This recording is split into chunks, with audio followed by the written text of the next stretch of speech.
Well, let's understand this, right? Let's understand this. Europe is femme-centric, run by women.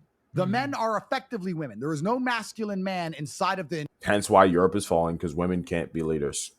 Like, they can't. entire European elite. In fact, that's also another thing I'm going to talk about too, bro. I'm telling you, this shit just come to my mind. I just love cooking all these things. So a lot of men might have the idea in their head that leadership is about just telling people what to do. Like, a lot of us, when we see it, just generally in media or whatever, when we look at leadership, or when we think about it in an disingenuous way, when we look at it in a way that we're like choosing not to get the point, we just see leadership as somebody who's pointing fingers and saying, do this, do that, do this, do that, like a dictator almost, like just do all these different things. But that's misunderstanding what leadership actually is.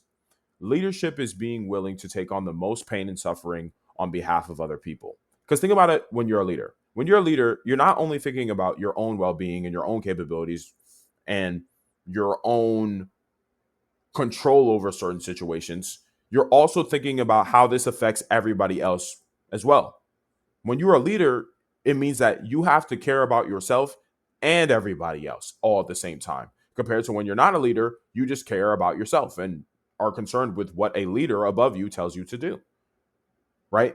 But when you're a leader, you have to care about everybody else. Meaning you're taking on more pain and suffering than anybody else. You can see everything that everybody else can't see. Right? If I just give you one task and one role as a leader, you just have to do that one task and one role correctly. But as a leader, I'm doing that with not only you, but him and him and him and him and her and him and him.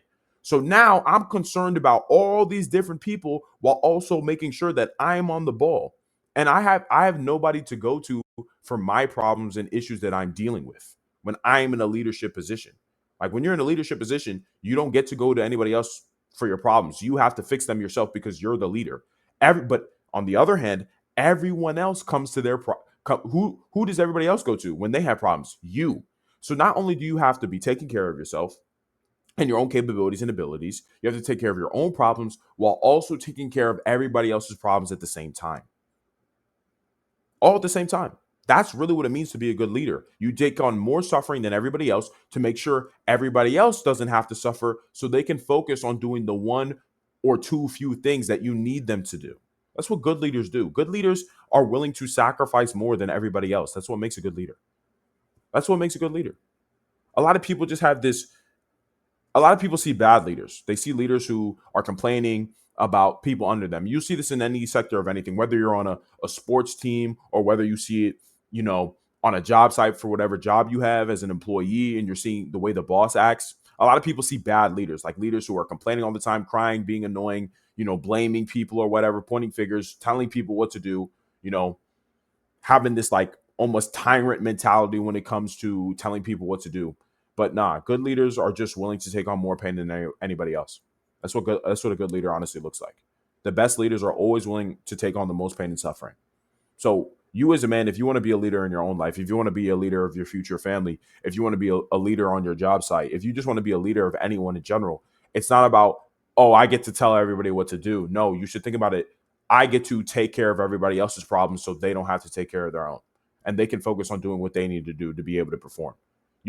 When you're a good leader, you're getting the most out of the people that you lead, because you are solving the problems for the people that you lead, while also solving your own problems and not bringing your problems to them, because you're the leader, you're the boss, And when you view things that way, it makes you a lot better of a leader, and also makes you a lot stronger, because the only way that we grow is through what? Through pain and suffering. And if you learn how to solve your own problems while also solving the problems of other people, it makes you an incredible leader.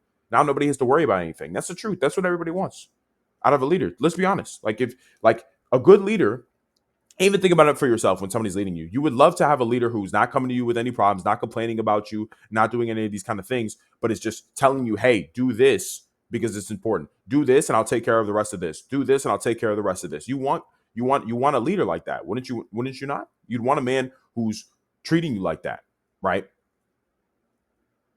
You want to be able to look up to someone like that. That's what a good leader looks like. So just make sure when it comes to leadership, if you want to be a leader in your own life, think about it. Not I want to point fingers, but I want to take on everybody else's pain to ensure that we all can succeed. So